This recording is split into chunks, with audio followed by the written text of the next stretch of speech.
mentioned, I don't like to make changes, so you can pretty much stick with the schedule. I will post the upcoming due dates on the course calendar. I'll keep this updated so you'll know what's due. We did combine the two online sections that we had into one big section because it's easier for me to communicate that way, but also I think it will offer you more options for teammates. As I mentioned before, this course is mainly project oriented, and many of the projects are done in teams. So it's going to be really important for you to choose the right team. And now you have more to choose from. You have more people to choose from. And what I like to do when we're forming teams is to make sure the team is adequately diverse in terms of the background, skills, and majors. So when we're choosing the team, I'll remind everybody of that. There are certain constraints. I'll allow you to choose your own team, but within certain constraints. And those constraints are going to be that I want the team to be as diverse as possible in terms of majors. That's not always possible, but I like to have at least one quant person on each team, and a quant person is someone who is majoring in either accounting or finance. So if you're on the general business or human resource or the marketing side, you will want to have a quant person on your team. And that's not to say that you don't have to know the accounting and finance part of strategy, but it does help to have someone who has that expertise, who has that knowledge on your team. So I try to make sure that the teams are adequately diverse, but now we have more people that you can choose from. I have to apologize that when we combined the two sections, one of the things I didn't realize is that it wouldn't transfer over if you've already completed the discussion board assignment that's due this week, the personal bio. You're going to have to complete it again. I'm so sorry about that. I don't think anyone's completed the week one yet, but that also needs to be done by Sunday night. So it erased that. I was able to transfer over your syllabus quiz grades, but if you also did the course contract, that was erased. So go ahead and do that again. I'm going to ask you to, but these are two easy assignments. You know yourself better than anyone else. And the course contract is just, agreeing to things. I want you to understand what I'm expecting of you in this course. So these are real easy ones. So please go through and do that again. The syllabus quiz, if you completed it, your grade should be out there. Okay.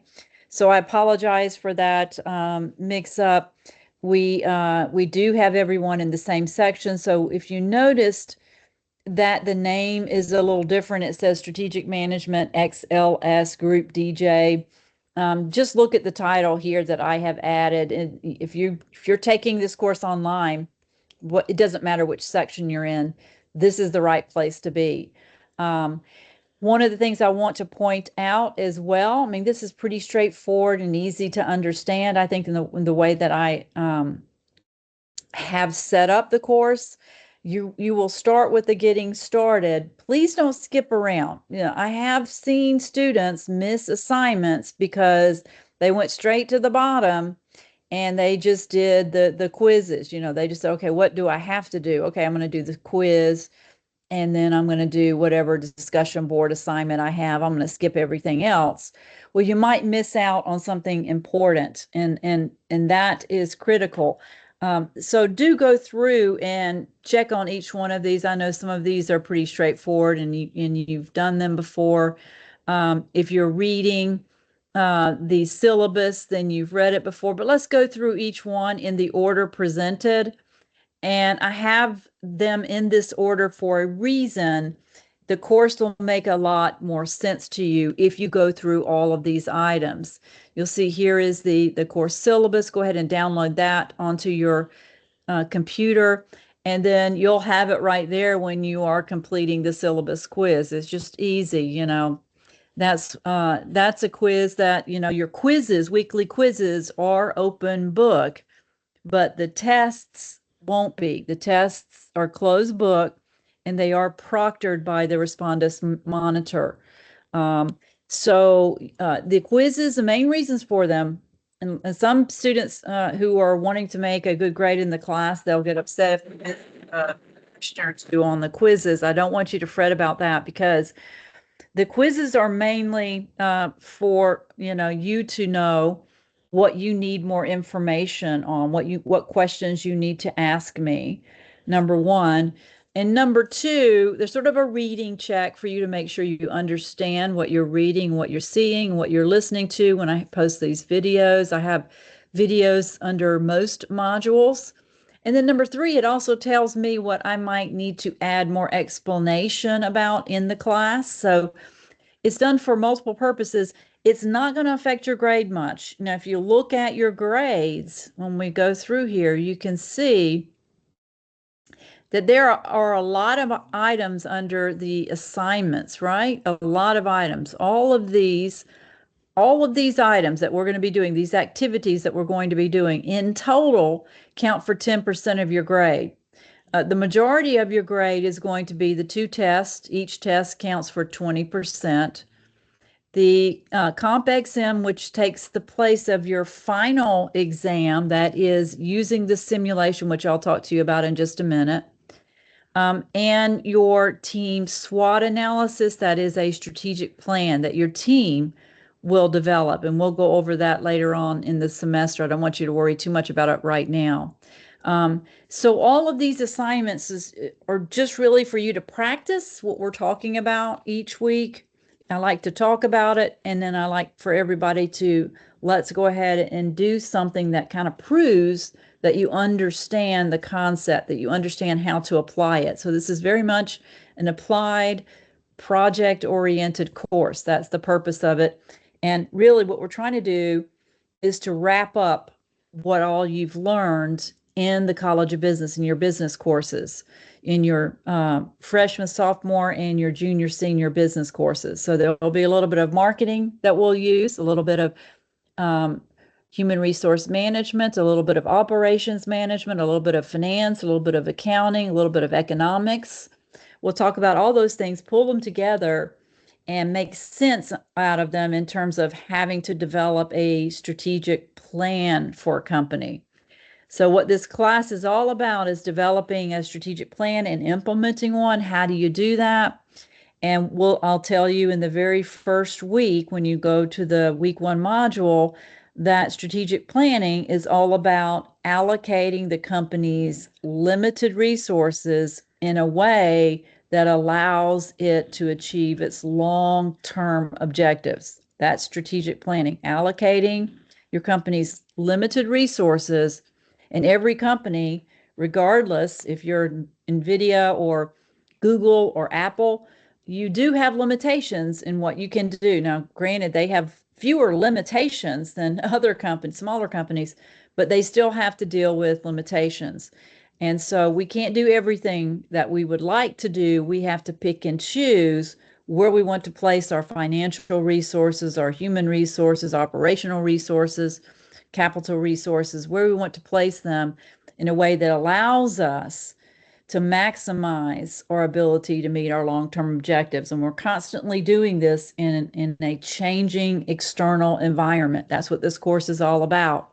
So kind of going with the flow in terms of monitoring the changes in your environment and adjusting your resource allocations in response to that. One of the big things in the environment that you have to adjust to, of course, will be your competitors. So the simulation is going to allow you to do exactly that, to allocate your company's resources, but you're going to try to do it in a way that beats your competitors. So in every simulation, you'll have an industry with competitors you're competing with, and you'll have to do a better job allocating your resources so that you can gain more market share and increase your profitability more than your competitors. That's what it's all about.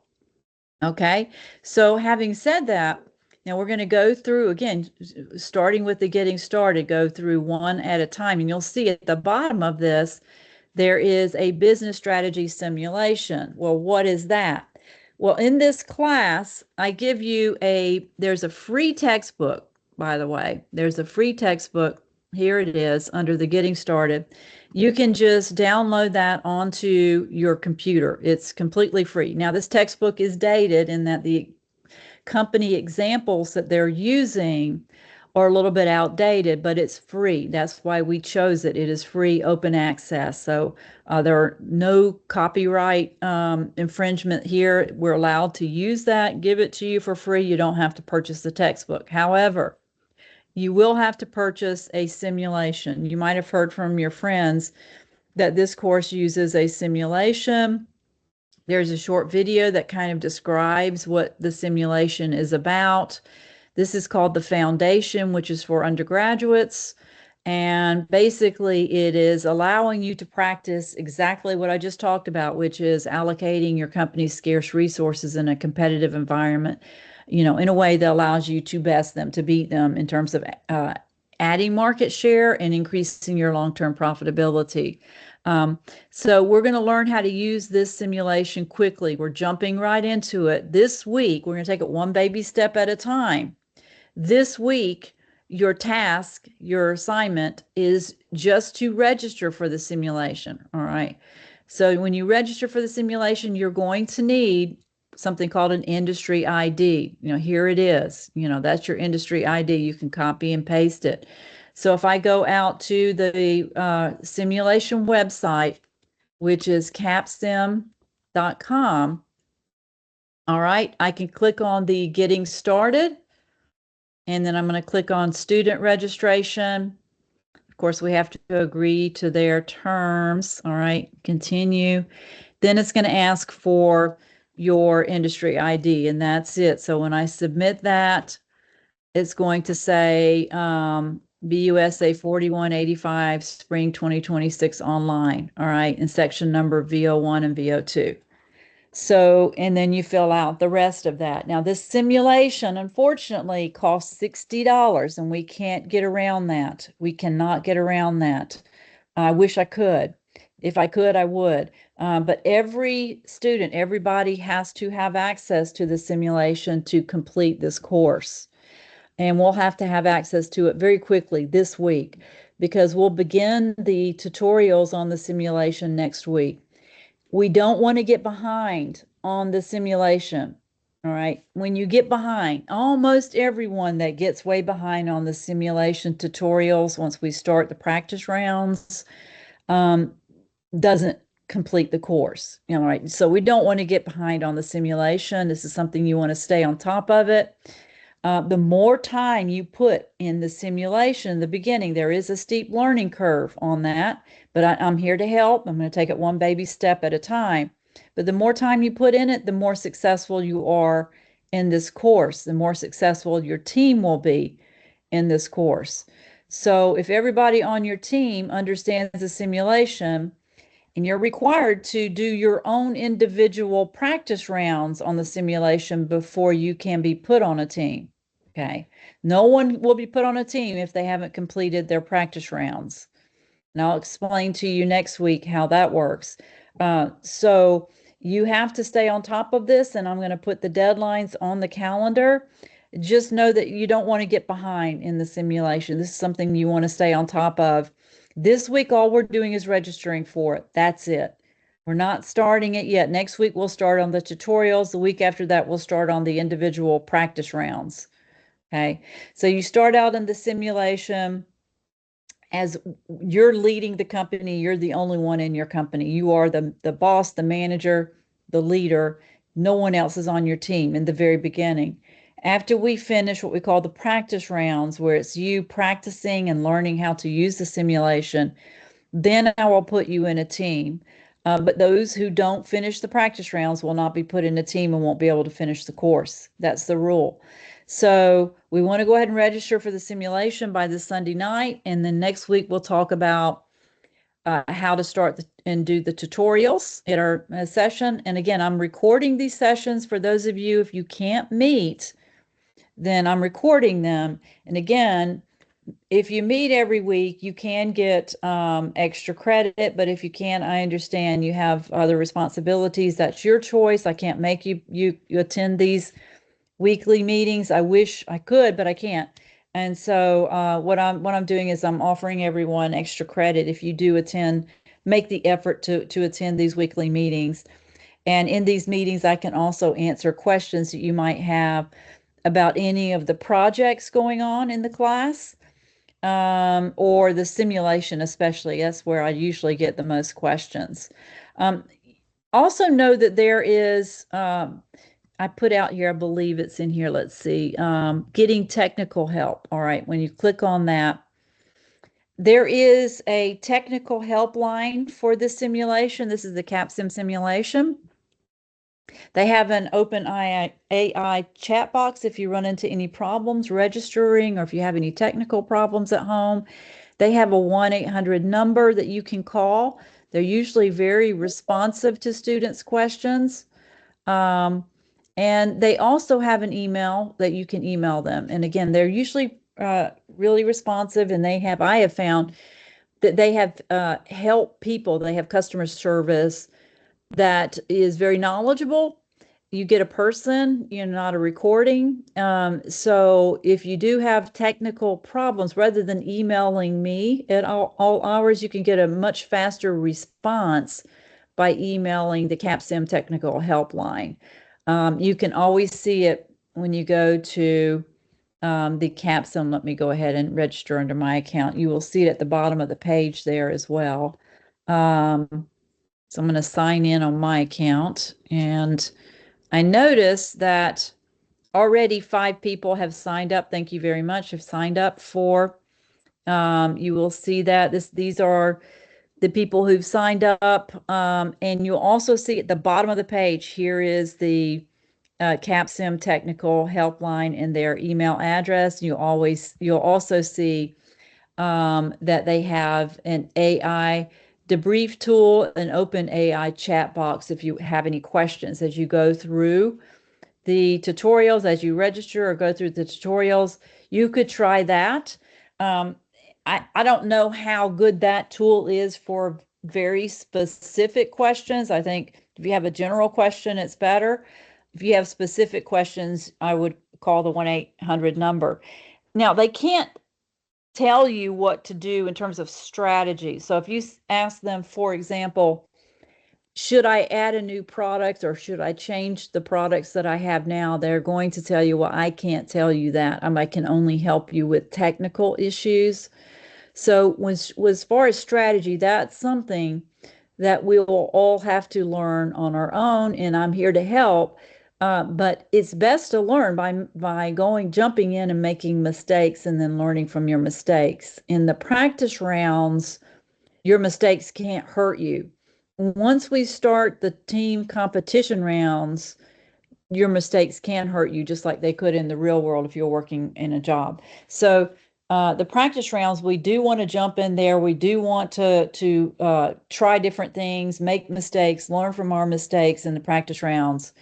And again, we'll talk more about that as we go through this, because I don't want to tell you too much now and make you concerned about that right now.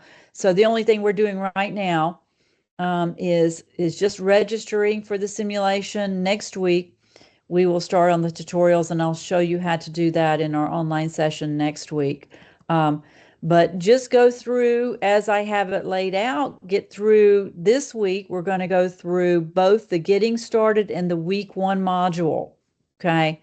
So we do have a few more assignments than normal this week because we're trying to get on board. As I said, you sort of hit the ground running in this class, so we don't want to get behind at the very beginning.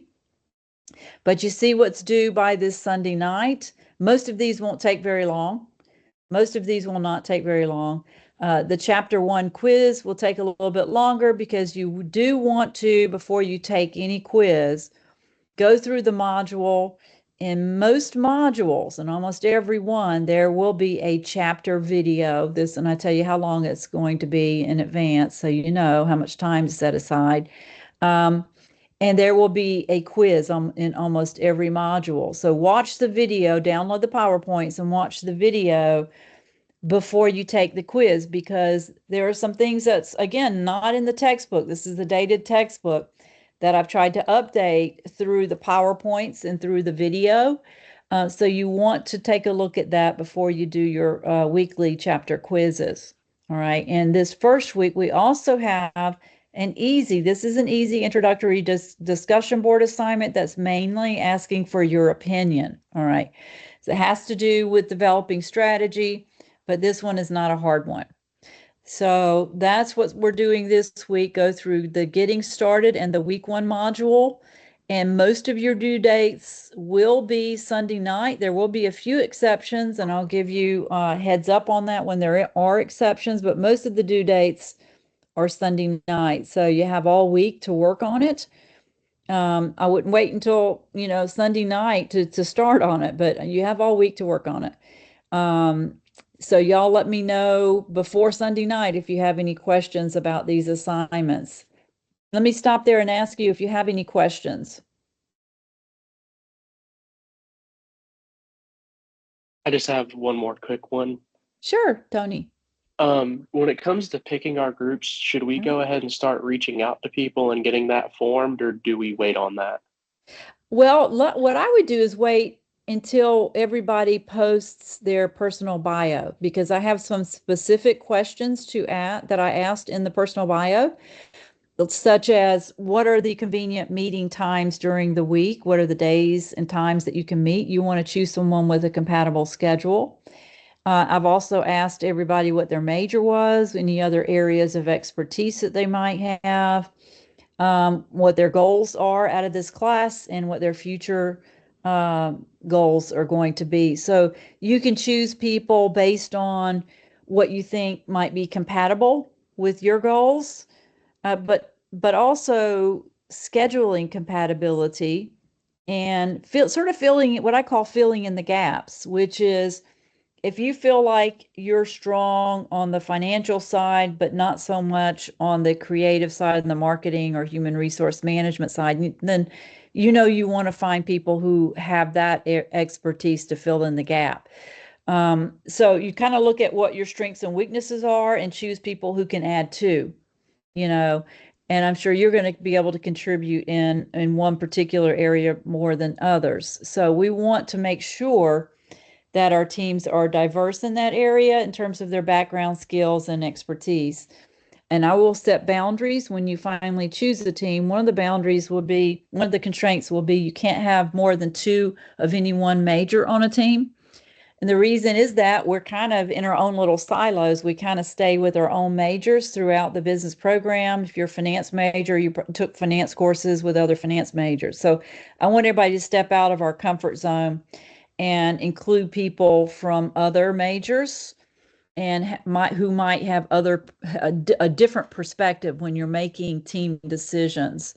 That's almost always a good thing. So I will have constraints or boundaries. I think in this class, we're going to end up with about 12 teams, depending on who drops or adds the course. We're still going through drop and add this week. We're going to end up probably with about 12 teams, and we will end up with no more than 4 to a team. Yeah, I might have more than 12, but I think we're going to end up with about 12 teams, but no more than 4 people to a team, and no more than 2 of any one major on a team. That will be one of the constraints that I'll have. But I do try to make sure that it's that we make it even in terms of that all of the teams have the ability to have diversity of expertise on the team. I don't want to have 4 general business majors on one team, in other words. So does that answer? That's a long answer, Tony, to your question, but does that help? Yes, thank Yeah. you. So you can go ahead and reach out to other people in the class and just start the conversation, but we won't be signing up for teams until at the earliest, the end of next week. Kenneth, yeah, you have a question. Hi, good afternoon. Will the teams Hi. be competing against each other in Yes. Capsum? Okay, Yes. thank you. Yes. Not the first half. Once we finish our individual practice rounds, once we form the teams and finish our individual practice rounds, which will take us some time, for the first 6 weeks of the course, we're doing practices. We're practicing individually in the simulation. But when everybody finishes their practice rounds, I'll put you in a team. And from that point on, you're competing with the other teams in class. All right. Yeah. So it is a team competition, but it's not graded on a bell-shaped curve where, you're going to have some F's and some A's. No. Everybody in the class could make an A or a B. I mean, it just depends on how we do. I've had semesters where everybody in the class is very competitive and scored very high in the simulation. There's always a winner, but that doesn't mean that just one person will make an A on this assignment. No. So it just depends again on how prepared you and your teammates are going into the competition rounds. And I try to make sure that everyone's prepared before we form teams, because you don't want teammates that don't know the simulation and can't add anything to it. You want everybody on your team to be able to contribute. Good questions. Anybody else have a question before we sign off? We ready to get started, guys?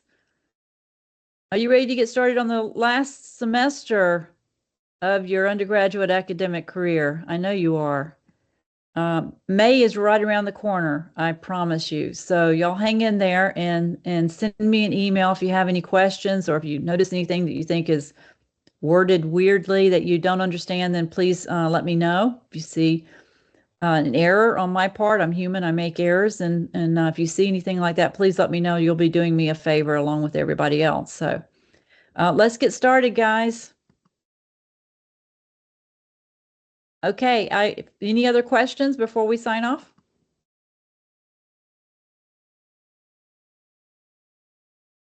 Oh, yes, one more.